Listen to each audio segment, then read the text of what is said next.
I want to tell you about the day I came home from the war, not the day the war ended. The war ended on paper on a specific date that the newspapers reported and that the history books record. But the war I was fighting, the one that happened inside my head every time I closed my eyes, that war did not end on that date. That war did not end for years. For some of the men I served with, that war never ended at all. I came home in the fall of 1945. The town was the same town I had left in 1942. The same houses on the same streets with the same trees in the same yards. The same church on the corner. The same hardware store on Main Street. The same smell of the neighbors cooking on a Tuesday evening that I'd grown up with for 18 years before I shipped out. Everything was the same. I was not the same.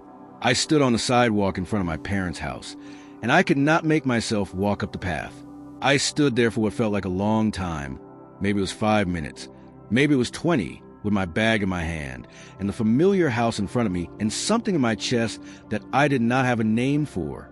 I had been dreaming about that house for 3 years. I had kept a picture of it in my breast pocket through North Africa and Sicily and France. And now I was standing in front of it, and I could not move. My mother came to the door. She had been watching from the window. She came down the path and took my face in her hands and called me by the name she had always called me, and I looked at her face, the face I had been seeing in my mind for 3 years, and for a moment I did not recognize her. Not because she had changed. She had changed. She was older. There was more gray in her hair than there had been. But the not recognizing was not about the gray. It was something else. Something that I could not explain to her, and that I did not try to explain, because standing on that sidewalk with her hands on my face was not the moment for explanations. I smiled. I said I was glad to be home. I picked up my bag and I walked up the path. The specific thing that happened to the men who came home from the Second World War, the specific psychological transformation that the war had produced in the people who fought it, did not have a name in 1945. The term post-traumatic stress disorder would not be coined until 1980, 35 years after the men who are the subject of this episode came home from a war that had done specific things to them that the medicine at the time could not identify or treat. In 1945, the condition was called combat fatigue or battle fatigue or shell shock, terms that captured the immediate acute phase of what happened to men under fire, but that did not begin to describe what happened to the same men in the years and decades after they came home. What happened to them was this. They brought the war home with them, not as a metaphor and not as a figure of speech. The war, the specific sensory and emotional content of what they had experienced, the sounds and the smells and the images and the specific fear and the specific violence, was still present in their nervous systems in ways that the peacetime environment of 1945 America could not absorb or accommodate. They were home. They were also still in the war. They were living in both places simultaneously, and the specific effort required to maintain the appearance of being only in the first place, while actually inhabiting both, was an effort that the families and communities around them could not see and could not help with because they did not know it was happening. Before I tell you the specific stories of the men who came home and the specific families who received them, I want to ask you directly, if this series has reached you, if the story about the part of the war that the victory parades didn't show is giving you something, subscribe and hit the like button. The algorithm needs that signal to keep delivering these stories to people who haven't found them yet. And share this with someone who has a grandfather or a great-grandfather who came home from a war and was never quite the same again. This story is for them, and for the families who loved it without ever fully understanding what they had come back carrying. There was another kind of not recognizing that happened in these households, one that the families talk about less because it was harder to name and harder to explain. The men who came home from the war sometimes did not recognize themselves, not in the way of a man who has literally forgotten who he is, in the way of a man who looks in the mirror and sees the face he has always had and feels underneath the familiar surface that the person behind the face is not quite the same person who went away. The specific things he'd been willing to do in the war, the specific tolerance for violence, for killing, for particular calculations that combat required, were things that the person who'd been before the war would not have been capable of. The war had produced in him a specific capacity that he had not possessed before, and that he was not sure he wanted to possess now that the war was over. Some of the men dealt with this by compartmentalizing, by building a specific wall between the war and the peacetime life, and living on one side of the wall and keeping the other side locked. This was effective as a survival strategy and devastating as a long-term approach to being a husband and a father, because the wall that kept the war out also kept the family out, and the man who had built it to protect the people he loved found that the same wall was keeping him from reaching them. Others dealt with it through alcohol. The specific statistics of alcohol abuse among returning Second World War veterans are difficult to establish with precision because the culture of the period did not recognize alcoholism as a disease or heavy drinking as a symptom of something other than a character defect, and because the specific connection between combat service and subsequent alcohol use was not being studied.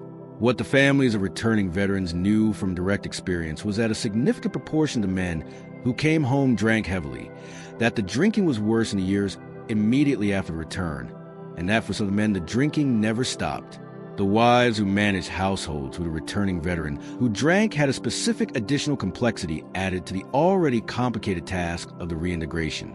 The specific dynamic of the alcoholic household, the specific unpredictability, the specific emotional volatility, the specific way that the drinking both revealed the war and obscured it, was a dynamic that these women navigated mostly alone, without the specific support systems that subsequent generations would create for families dealing with substance abuse and trauma.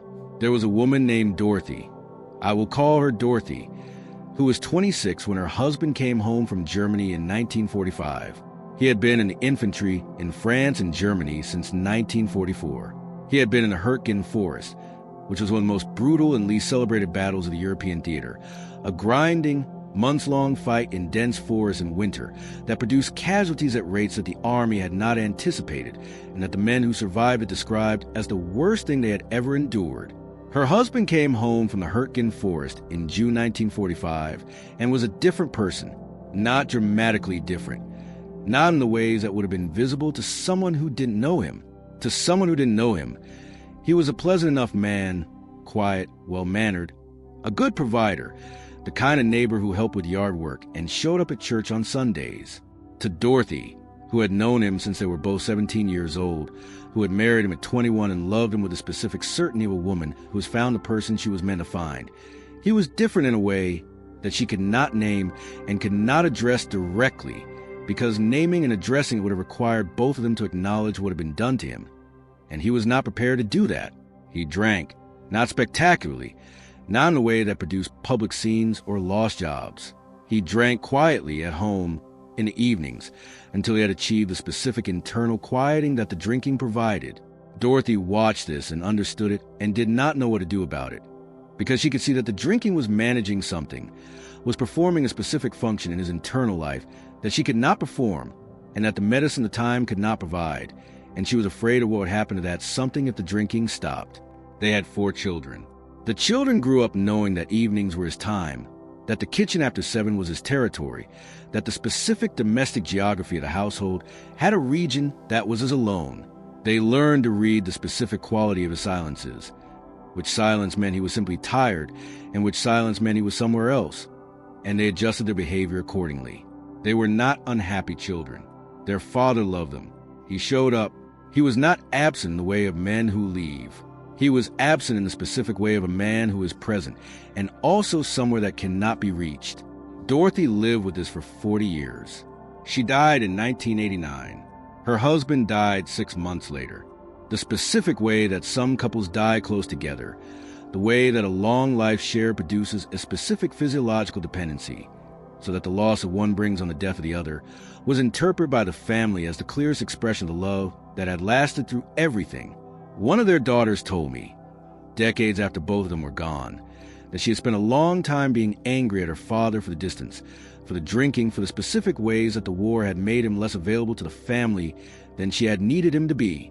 She had spent a long time feeling that he had chosen the war over them, had chosen the drinking over them, had chosen the silence over the connection they needed.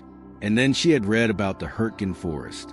She had read the specific histories of what happened there in the winter of 1944, the freezing cold, the unrelenting artillery, the specific combination of tactical situation and terrain and German resistance that had produced a slaughter that the army had tried to minimize in its official accounts. She had read the specific casualty figures and the specific survivor counts and the specific descriptions of what the men in the forest had experienced over those months. And she had understood something. Not everything. She had not understood everything. But she had understood that the distance and the drinking were not a choice her father had made. They were the specific consequence of what had been done to him in a forest in Germany in the winter of 1944, and that he had been carrying that forest inside him for 40 years, and that the carrying of it, the specific effort of carrying it while also being a husband and a father and a neighbor and churchgoer, had been one of the most difficult things a human being could do, and he had done it imperfectly and completely for 40 years. She forgave him, not for his sake. He was dead for her own sake, for the specific liberation of understanding that the person she had loved and been frustrated by and been hurt by was a person who had been damaged by something that was not of his choosing, and that he had never been given the tools to address. The war did this. The war took specific men and damaged them in specific ways and sent them home to specific families who received the damage without knowing what it was.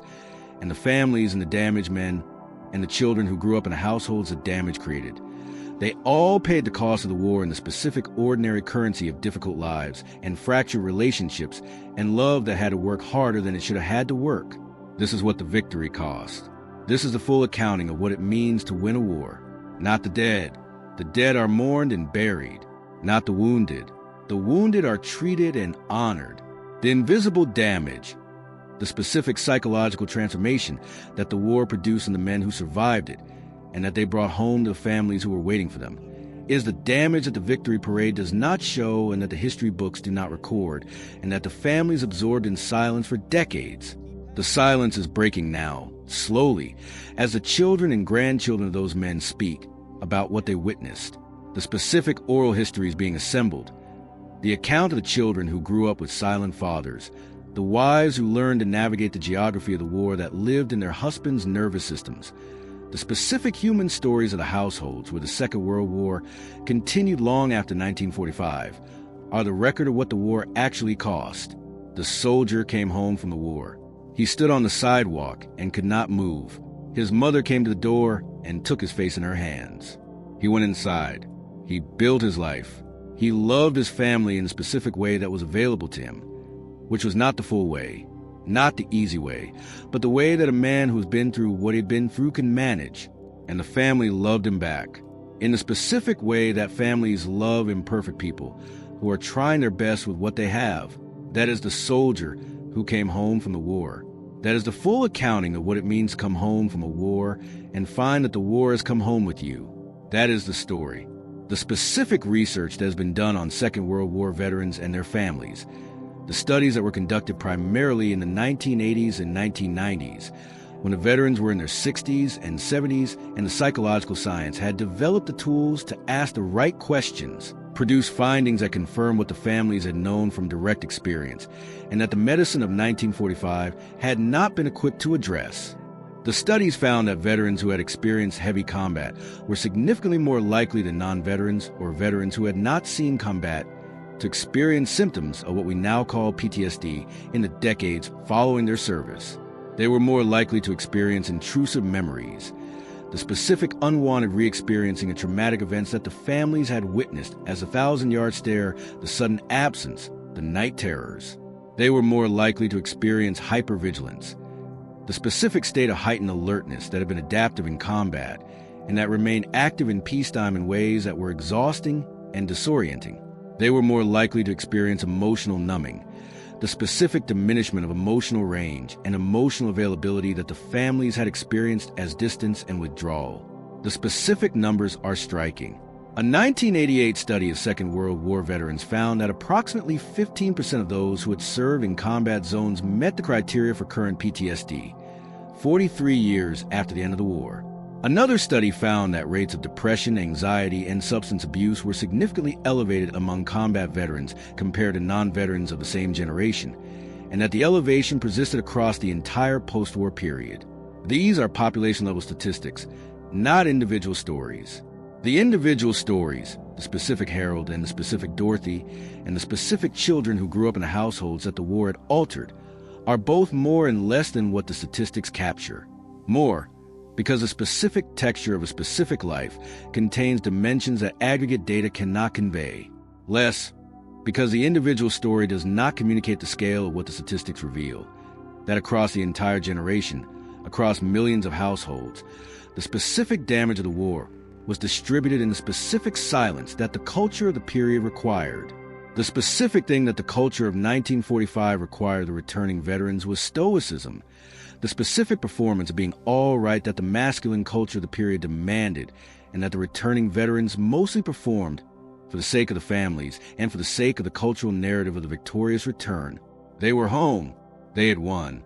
The appropriate response was gratitude and forward momentum, and the building of the specific post-war prosperity that the GI Bill was designed to enable. Many of them did build that prosperity. The specific post-war economic expansion, the houses and the cars and the children and the careers that the returning veterans created in the late 1940s and 1950s, was one of the most remarkable periods of social and economic growth in American history. And the men who built it were the same men who were sitting in the kitchen at 3 a.m. and flinching at car backfires. They built the prosperity, and they carried the war simultaneously. They were extraordinary in both. The specific women who built it with them, who managed the households and raised the children and navigated the specific geography of the damage and maintained the marriages and held the families together, were equally extraordinary in ways that the history of the period has been even slower to acknowledge.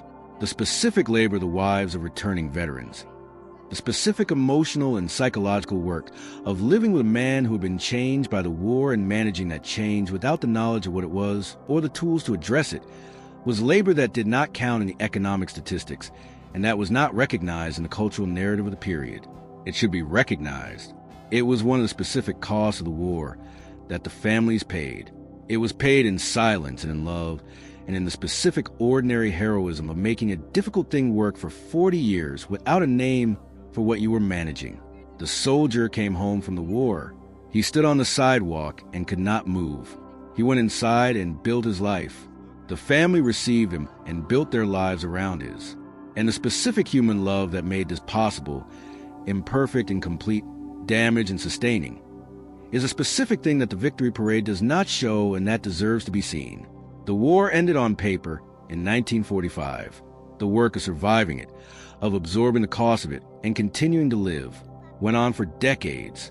For some families, it is still going on in the specific ways that the damage of one generation shapes the emotional patterns of the next.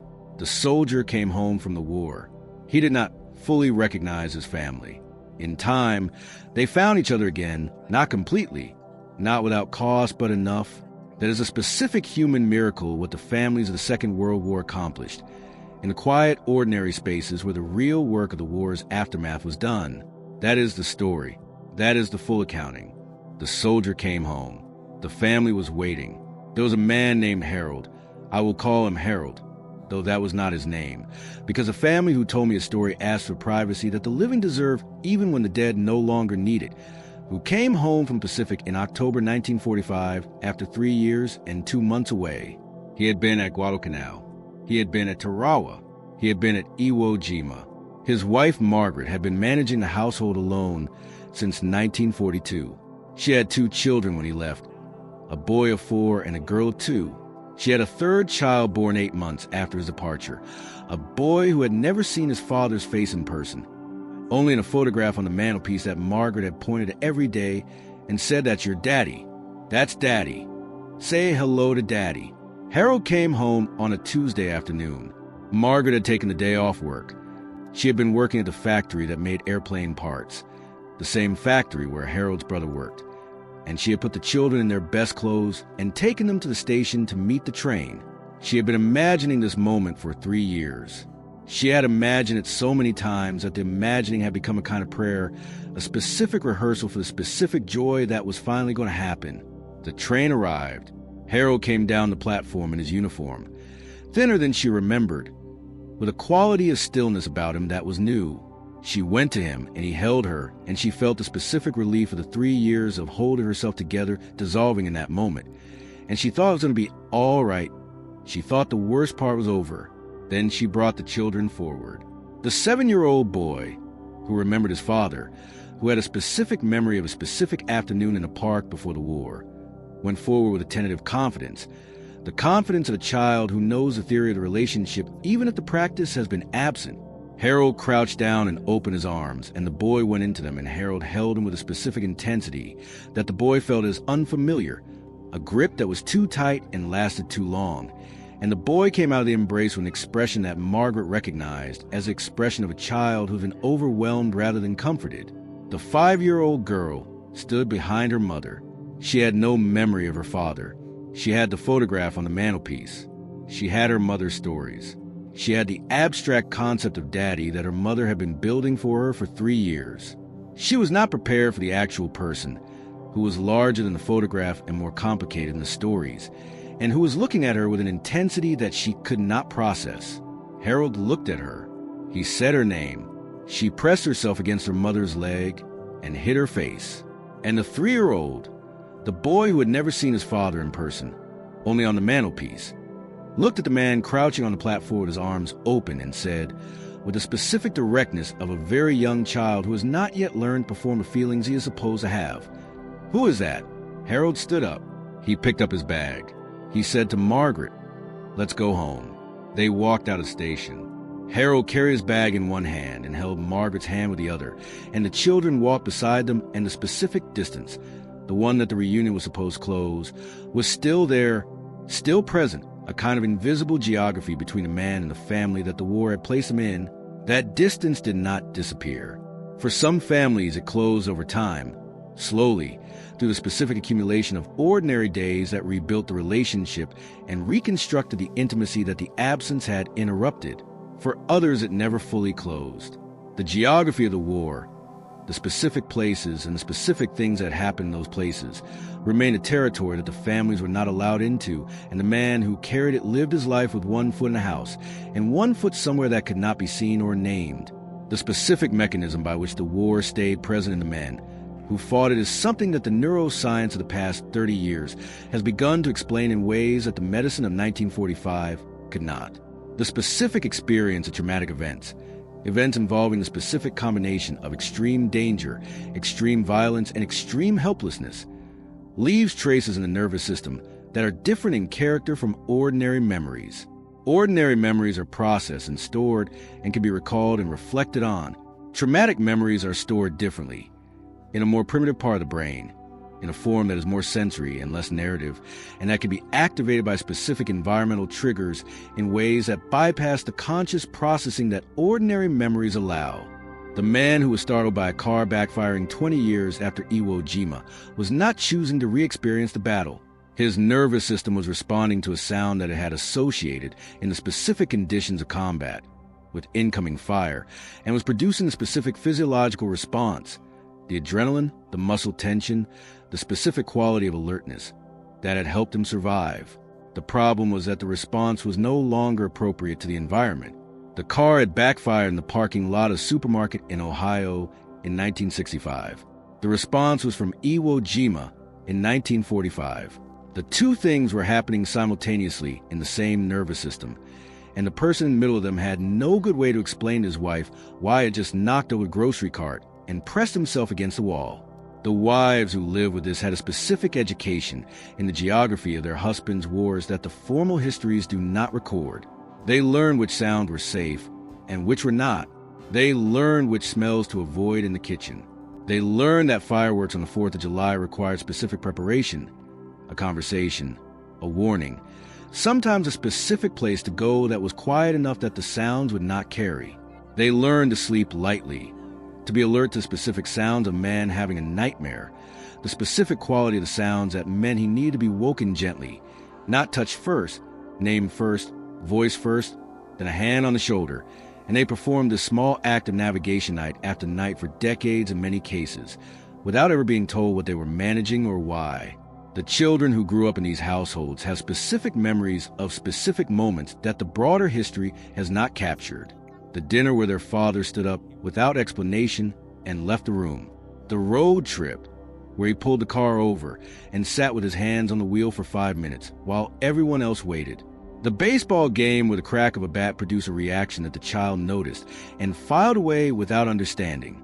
the specific texture growing up with a father who was present and simultaneously elsewhere, and the specific way that texture shaped the children's understanding of what men were, what fathers were, what the war had been.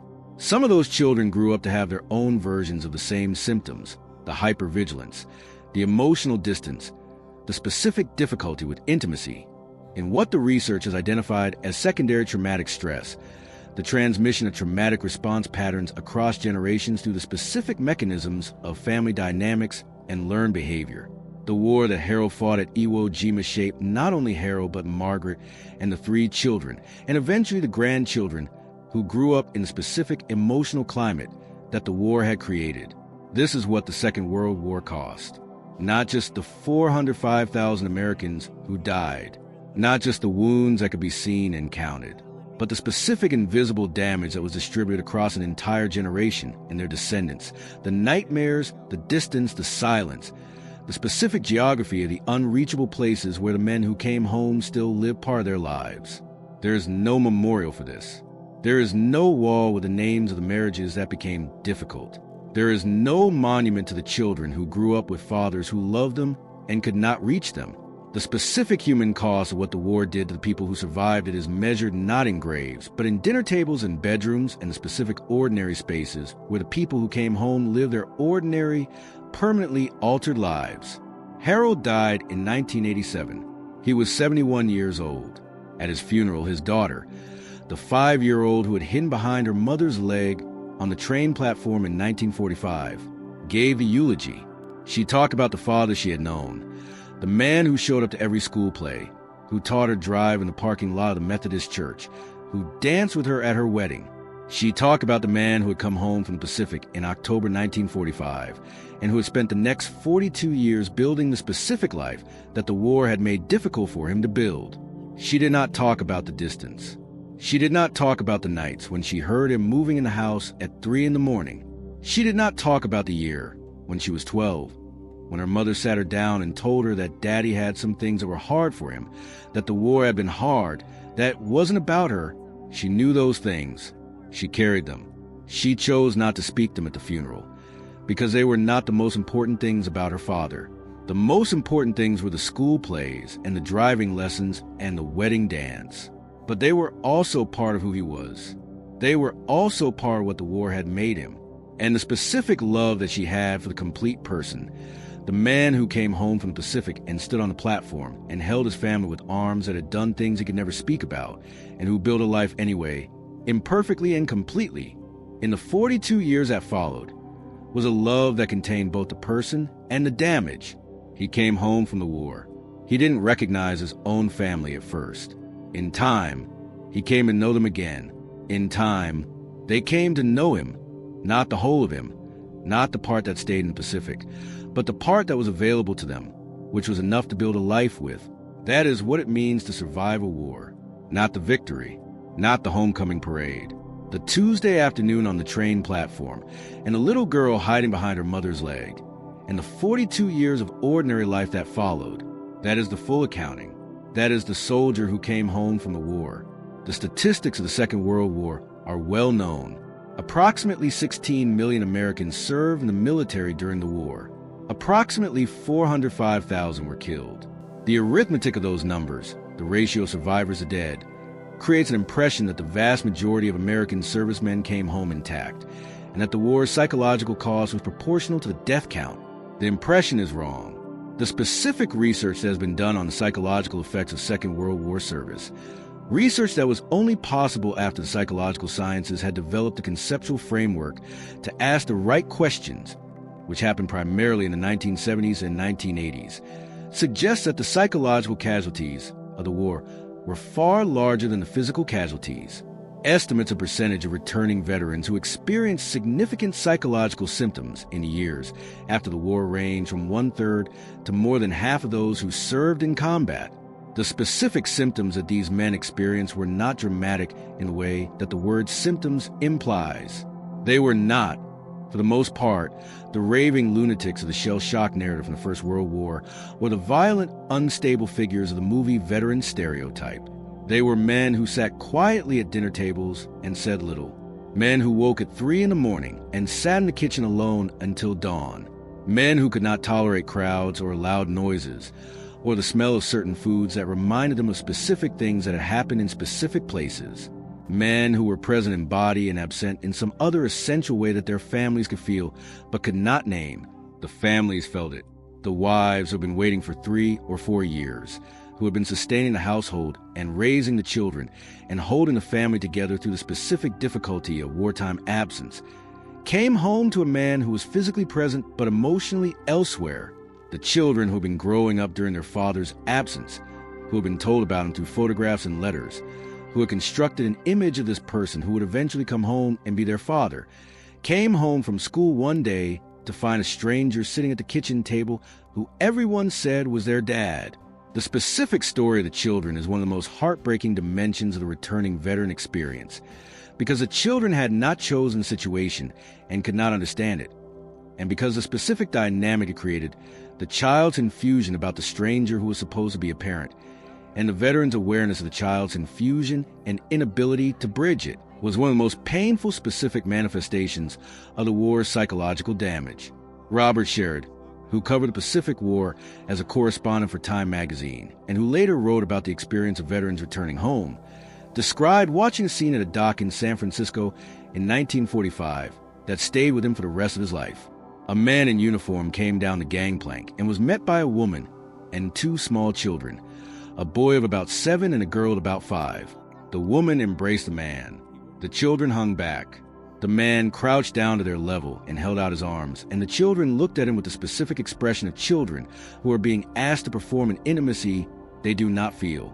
The man held his arms out, and the children stood there, and the woman looked at the children and looked at the man, and the whole specific weight of the 4-year absence was visible in the 15 feet of dock between the crouching father and the children who did not know him. This scene, repeated at docks and train stations and bus stops across the United States in 1945 and 1946, was a specific human reality of what the war had cost the families of the people who survived it. The dead were mourned and buried. The living came home, and the families had to figure out how to absorb them back into lives that had reorganized themselves around their absence. The reorganization was the specific problem. The women who had been running the household alone for 4 years had developed specific routines, specific relationships with the children, specific ways of managing the daily life of the family that the returning veteran did not fit into easily. The children who had grown up with mothers as the primary parent had specific attachments and specific expectations that the returning father disrupted simply by being present. The household that had achieved a specific equilibrium in the father's absence were asked to absorb a new person who happened to share a name and a history with the absent person, but who was in many respects a different person than the one who had left. The specific adjustment required of both the veteran and the family was something that the America of 1945 was not prepared to support. The cultural narrative of the homecoming was triumphant. The soldier coming home to the grateful family, the victory celebration, the return to normal, the specific reality, the awkward dinners, the nightmares, the drinking, the silence, the specific distance between people who loved each other and could not reach each other, was a reality that the cultural narrative had no room for. The silence was perhaps the most pervasive specific feature of the returning veteran experience.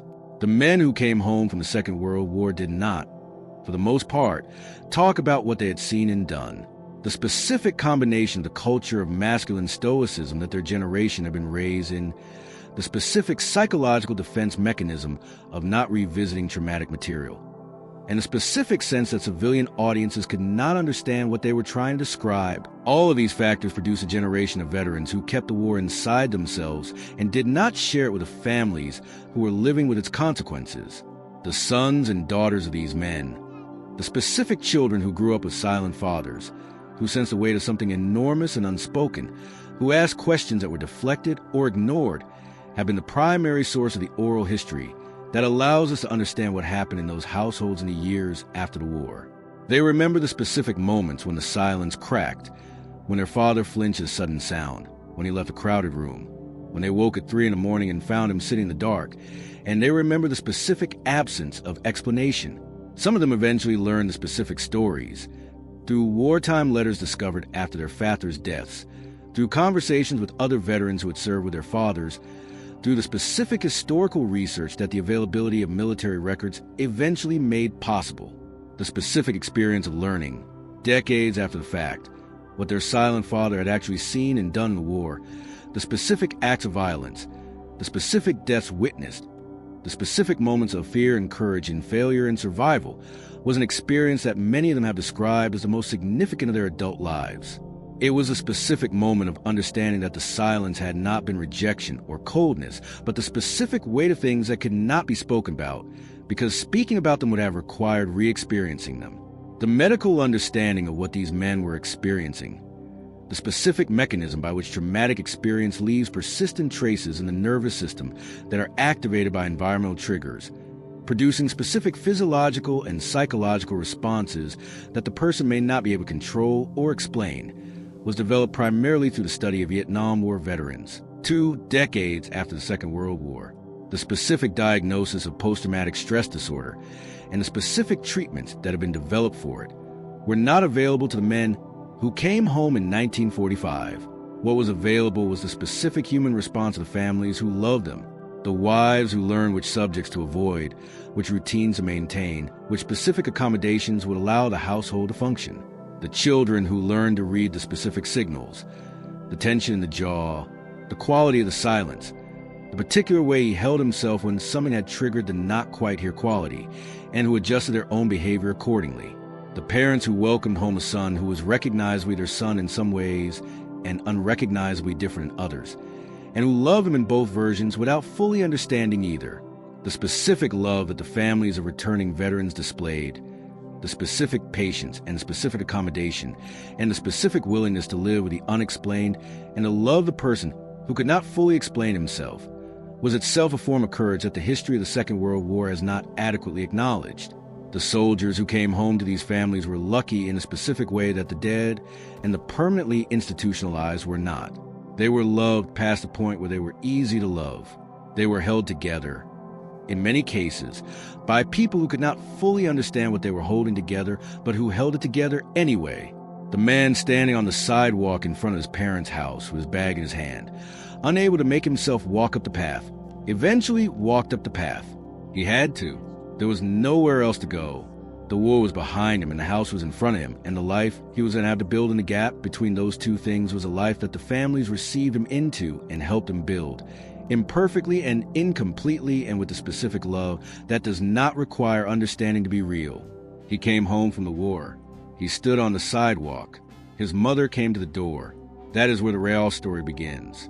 Not at the victory parade, not at the armistice. At the sidewalk and the door, in a specific gap between the man who went to war and the man who came home, and the specific human love that tried to close it. That is the story of the soldier who came home from the war and didn't recognize his own family. And it is also, in a specific way, the story of the family that didn't fully recognize him either and loved him anyway.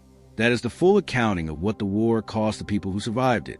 The specific men who were most damaged by the war, the ones whose psychological injuries were most severe, who could not hold a job or a marriage, or who disappeared into drink or into the specific institutions that the period provided for men who could not manage, are the least visible in the historical record because the families of these men had the most powerful reasons to keep the specific nature of their difficulties private. The culture of the period imposed a specific stigma on mental illness and on the specific behaviors associated with combat trauma. A man who could not hold a job because of the nightmares was not understood as a man with a treatable condition.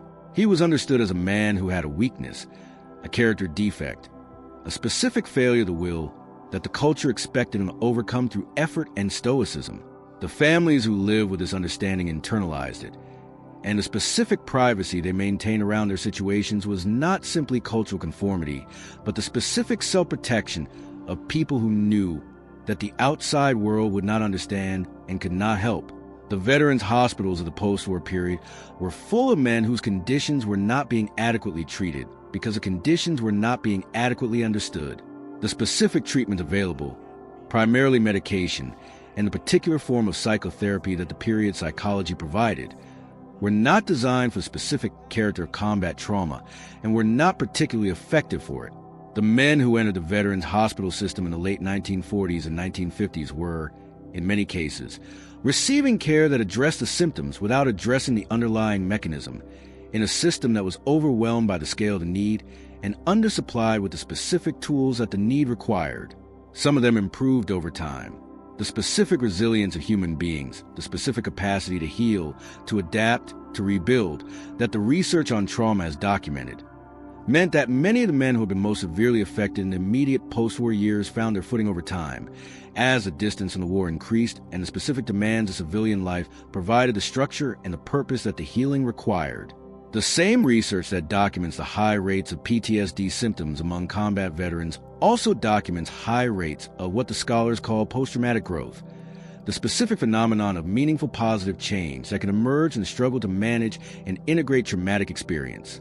The men who experienced post-traumatic growth, who found, in the specific struggle to manage what the war had done to them, a specific depth and a specific compassion that they had not possessed before, were often the ones whose families describe them as having become, in some ways, better men than they had been before the war, alongside the specific damage, the specific paradox of post-traumatic growth, that the same experience that damages can also deepen, is one of the more remarkable findings of the trauma research, and it captures something that the families of returning veterans had been observing for decades without the conceptual framework to name. Harold's daughter, the one who gave a eulogy, described this paradox in specific terms of her father's life. She described a man who had been damaged by the Pacific War in ways that had made certain things about their relationship difficult, and who had also been shaped by the same experience into someone with a specific gravity and a specific capacity for presence, when he was present, that she had never found in any other person. He had seen things that had cost him something essential. The same things had given him something else, a specific weight, a specific seriousness, a specific understanding of the value of the ordinary things that the war had put in perspective by showing him what their absence looked like. She had loved both of these things about him. She had loved the heaviness and the lightness together, the damage and the depth, the nights when he was absent and the Sunday mornings when he was entirely present, more present than anyone else she had ever been around, with a specific quality of presence that belongs to people who know what its absence costs. That is a specific human truth of what the war produced in the men who fought it and came home. Not simply damage, not simply growth. Both things inseparably mixed in the same person over the same life. The soldier came home from the war. He stood on the sidewalk and could not move. He went inside and built 40 years of a life that contained both the damage and the depth. His family received both. They loved both. That is what it means to survive a war and come home to people who are waiting. That is the full accounting of the soldier who came home from the war and didn't recognize his own family, and didn't need to recognize them at first. Only needed to stay and let them find each other over time, which they did. The war gave them that. The war took much, but it gave them that. There is one more story I want to tell before this episode ends. It is the story that stays with me most from the research I have done on the men who came home from the Second World War and the families who received them. It is the story of a man I will call James, who served in the European theater from 1944 to 1945, and who came home to a wife named Eleanor and a son named Thomas, who had been born while he was overseas. He had never met his son. He had photographs. He had written letters. He had a specific image in his mind of a child he had never held. He came home in August 1945. Thomas was 14 months old. Eleanor brought the baby to the door when James's taxi pulled up, and James got out of the taxi and looked at his son for the first time, and the specific thing that happened in that moment was not what anyone had expected.